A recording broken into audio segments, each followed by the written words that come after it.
በመተት ጥሩ ህይወት ይገኛል ብላችሁ አምላካችሁን ከርታችሁ ከሰው ጸጋና በረከት ለመውሰድ አጋንንት ጋር ሄዳችሁ ሰዎች ሰው እያስመሰላችሁ ከአምላክ ጋር የተጣላችሁ ሰዎች ተሞኝታችኋል። ንስሐ ግቡ። እናንተ ያመለካችሁት አጋንንት ልጆቻችሁ ላይ ይዋረሳል። አእምሯቸውን እንደ ነቀዝ ይበላቸዋል። ሰላም ያጣሉ። ለምንድነው ልጆቻችሁ አልበረክት ያሉ? ለምንድነው ወንድማችሁ ያበደው? ለምንድነው ሰላም ያጣችሁት? እናትና አባቶቻችሁ ምናልባት ጠንቋይ ቤት ሄደው ያደረጉት ነገር አለ። ከዘር ማንዘር ሲዋረስ የመጣ መጥፎ መንፈስ አለ። ሰዎች እግዚአብሔር ምን ጠይቃችሁት የሚከለክል ሆኖ ነው እናንተ ሌላ ቦታ የምትሄዱት? ስለምን ትሸወዳላችሁ? ብትጠይቁ አይሰጣችሁም ወይ አምላካችሁ? ፈጣሪ ልቡ ሰፊ ነው ይወዳችኋልና ንስሐ ግቡ፣ ተመለሱ። እንደዚህ አይነት ነገር የምታስቡ ሰዎች ካላችሁ እንዳትሞኙ። መንደራችሁ ውስጥ እንደዚህ አይነት ነገር ያደረጉ ሰዎች መጨረሻቸውን ተመልከቱ። እጅግ በጣም የሚያሳዝንና የተረገመ ነውና ከዚህ ቆሻሻ ነገር ሁላችንም እንራቅ። አለበለዚያ በልጆቻችን በልጅ ልጆቻችን ስቃይና መከራን እናመጣለን። በሀገራችን መከራን እናመጣለን። ወደ ንስሐ ብንመለስ ይሻላል። መጨረሻ አላሳየ። ይሄው ከዚህ የትም አታመልጥም። ይኸውልህ የፈለገ ኃያል ብትሆን ጎበዝ ብትሆን ጠንካራ ብትሆን መጨረሻ አላሳይ። ና ይሄው የምትጨነቀው የምትፈራው የምትደበረው ሰው የምታሳደው ሀገር የምታበጣበጠው መጨረሻ አላሳይ። ና ካላየ ይሄው እዚህ ውስጥ ነው የምትገባው። እዚህ ውስጥ ነው የምትቀበረው። ሌላ የትም አትሄድም። ሀገር ምሩ ከተማው ተዘግቶ እንኳን ብትቀበር መጨረሻ አላሳይ። ይሄው ወንድም መጨረሻህን አስበው። ለዚህ ነው መጨረሻ የሌለው እግዚአብሔር ጋር መጣበቅ የሚያስፈልገው። ዝቅ ብሎ በትህትና መኖር የሚያስፈልገው ለዚህ ነው። ዓለምን መናቅ የሚያስፈልገው ለዚህ ነው። ለምን ቢባል የሆነ ጊዜ እዚህ ምድር ላይ ያሉ ሰዎች መጨረሻቸው ምንድነው? አፈር ነው። ወንድሜ እግዚአብሔርን ሳታቅ ህይወትህ ካለቀ የእውነትም አልቀሃል። ወደሱ ቅረብ። ከተወለድሽበት ሰፈር ውጪ ከቤተሰቦችሽ አምልጭ። ከነሱ ጋር ሆነሽ በታሪክ አትለወጭም። እነሱ አንቺ በእነሱ ስር ሆነሽ እንዲቆጣጠሩሽ እንጂ ተለውጠሽ እነሱን እንድትቆጣጠሪያቸውና እንድትረዳቸው ራሱ አይፈልጉም። በውስጣቸው ተራራ የሚያክል ቅናት ሊኖራቸው ይችላልና አንድ አይነት ዘመን ውስጥ እየኖርሽ ሀብታም ለመሆን አክት ታደርጊያለሽ እንጂ ዝቅ ብለሽ አትሰሪ። አንገትሽን ደፍተሽ አትለወጭም። እየተለወጥሽ ሳለም በጠረባ ብለው በመተት አድርገው በሐሜት ይዘውሽ ጠልፈው ይጥሉሻል። በተለይ የሚወዱሽ ሰዎች እንደዚህ ጠላቶችሽ እንደሆኑ ስታቂ መንፈስሽ ይሰበራል። ቀስ ብለሽ ውጪ። ክፍለ ሀገር ካለሽ አዲስ አበባ ምጪ። አዲስ አበባ ካለሽ አዲስ ክፍለ ሀገር ሂጂ። ኢትዮጵያ ከሆንሽ ወይ ኡጋንዳ ወይ ኬንያ ወይ የሆነ ቦታ ሂጂና ብቻሽን አላማሽን ኖረሽ ትልቅ ህይወትን ጀምሪ እንጂ ወዳጄ ባልሻቸው ጠላቶች ተከበሽ እባክሽን አትሰቃይ። አዲስ አበባ ካለሽ አርባ ምንጭ ከኛ ጋር ሄደሽ አዲስ ማንነት ይዘሽ ለመምጣት ከፈለግሽ በ987 29 ደውለሽ ተመዝገቢ። ሰይጣናት ብዙ ጊዜ እኮ በጸበል ብቻ አይደለም የሚወጡት። ስሜትን በመቆጣጠርም ሰይጣናት ከኛ ርቀው እንዲሄዱ ማድረግ ይቻላል። ራስን ማወቅም ሰይጣንን ማባረር ነው። አለመበሳጨት፣ ማመስገን፣ የተለያዩ ኮተቶች ካሉበት ቦታ ላይ መራቅ፣ ይሄ ሁሉ እኮ መፍትሄ ነው። ኪኒን እኮ ነው ይሄ ራሱ። ሰላማችሁን እኮ በገዛ እጃችሁ እኮ ማምጣት ማለት ነው። መጾም፣ መጸለይ፣ መስገድ፣ ንስሐ መግባት፣ መመጽወት፣ ከዛ በኋላ ሰብሰብ ብሎ መትጋት፣ ጸሎት ክፍል ውስጥ መትጋት፣ በቃ እነዚህ ናቸው። ከዛ በኋላ የትኛው ጸሎት ለየትኛው ጊዜ እንደሚጸለይ ከነማን መራቅ እንዳለብን እሱ ራሱ አንድ ኪኒን ነው፣ አንድ ፓራስታሞል ነው። ከክፉ ጓደኛ መራቅ፣ አለመናደድ። ትውልድ ያው ይውደም እየተባለ የተወለደ ስለሆነ ያው የምታየው፣ የምትናገረው፣ የምታስበው፣ የምታቅደው በራስ ፈቃድና እርግማን በራስ ሐሳብና ቋንቋ ራስ ላይ ስለፈረድህ ያው መውደሙን ገና አላቆምም።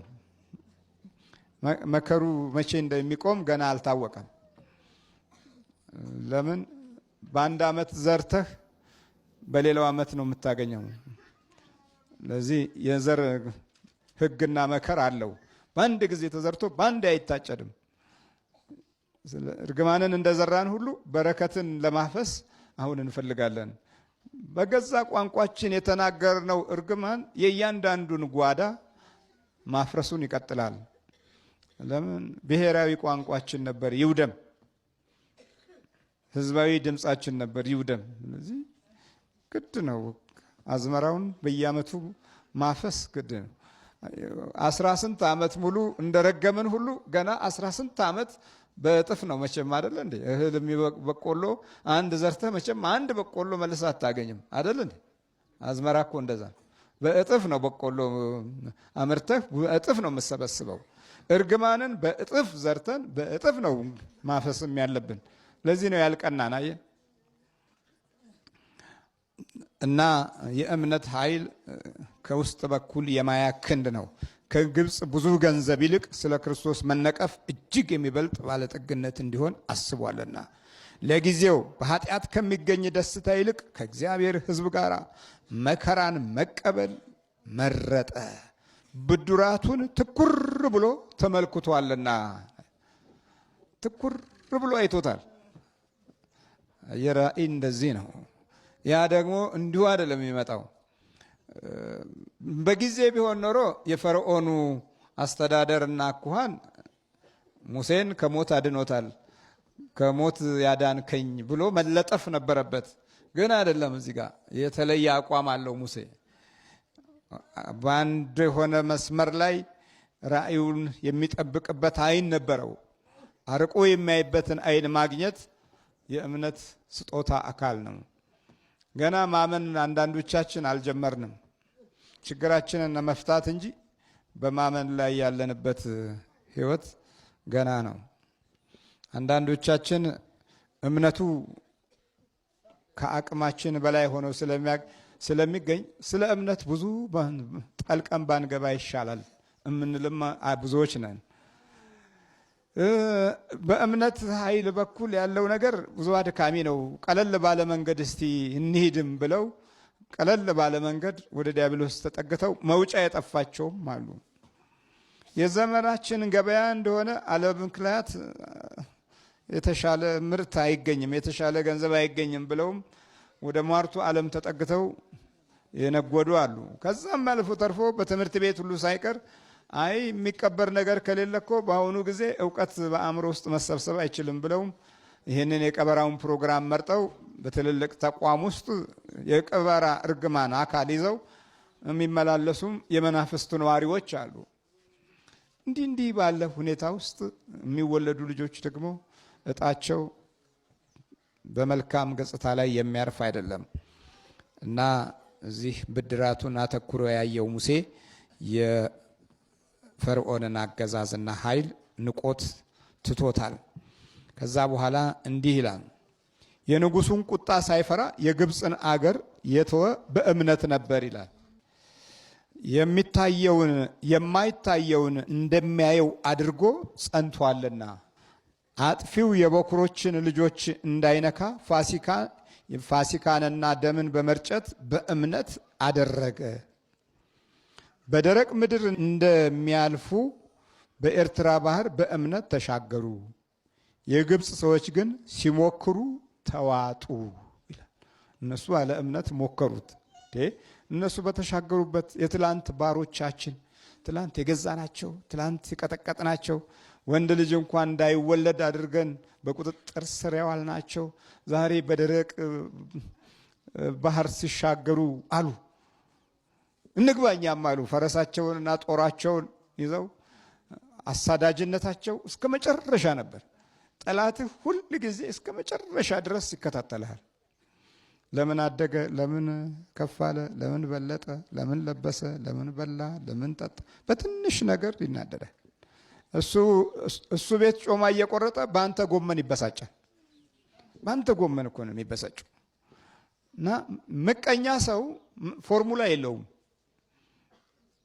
ምቀኛ ሰው ክፉ ነው። ልቀቅ፣ በሕዝቤን ልቀቅ እያለ ሙሴ ሲናገር ከእግዚአብሔር ጋር እንደሚናገር አላወቀም። ቤተ መንግስቱን ሁሉ ቦታውን ስፍራውን ሁሉ በተለያየ አይነት መቅሰፍት እየተመታ እንኳ እስራኤልን ለመልቀቅ አልፈልግም አለ ፈርዖን። አየህ ጠላት ይህን ያህል ነው፣ እንዲህ ነው የሚያሳድደው። ከዛ ሲሄዱ ግርግራቸውን እየተከተለ እንዲህ ነው ግርግርህ ነው የሚከተልህ ሁልጊዜ ምቀኛ እንዲህ ነው። መጽሐፍ ቅዱስ እኮ በሚገባ ይነግረናል። ከዛ ባህሩ ጋር ሲደርሱ ባህሩ አለን ብለው ኮሩ። ጠላት የሚኮራበት ነገር አለው። ጉልበቱን፣ ኃይሉን፣ ጥበቡን፣ ጊዜውን፣ ስልጣኑን፣ ማዕረጉን ሊሆን ይችላል። ይኮራል። ኃይለኛ ኩራት ይሰማዋል። ሁልጊዜ ወደ ታች አድርጎ ስለሚያይህ ያንተ ትልቅነት በእግዚአብሔር ክንድ እንኳ ቢገለጥም ትዕቢቱ አይበርድለትም። ይኮራል ጠላት። ሳላጠፋው ይላል።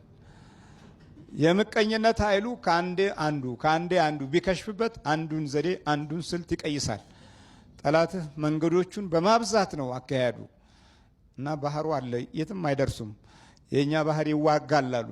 የኤርትራ ባህር አይደኛ ነው፣ ቤትም መንገድ ሊያመልጡን አይችሉም አሉ። ምክራቸውን መክረው ፈረሶቻቸውን ጭነው ሰረገሎቻቸውን አጠናክረው ከእግራቸው ይከታተሏቸው ነበር። እግዚአብሔር ደግሞ መንገዳቸውን ያዘገይ ነበር። እንሄዳለን እያሉ አይሄዱም። ፈረሱ እጋልባለሁ እያለ አይጋልብም፣ ያዘገያል። ደግሞ ሌላው የእግዚአብሔርን ሕዝብ ደግሞ ያፈጥናል፣ ቶሎ ቶሎ ይሄዳሉ። እነዛ በሰረገላ ሲከታተሏቸው እነሱ በእግራቸው ይቀድማሉ።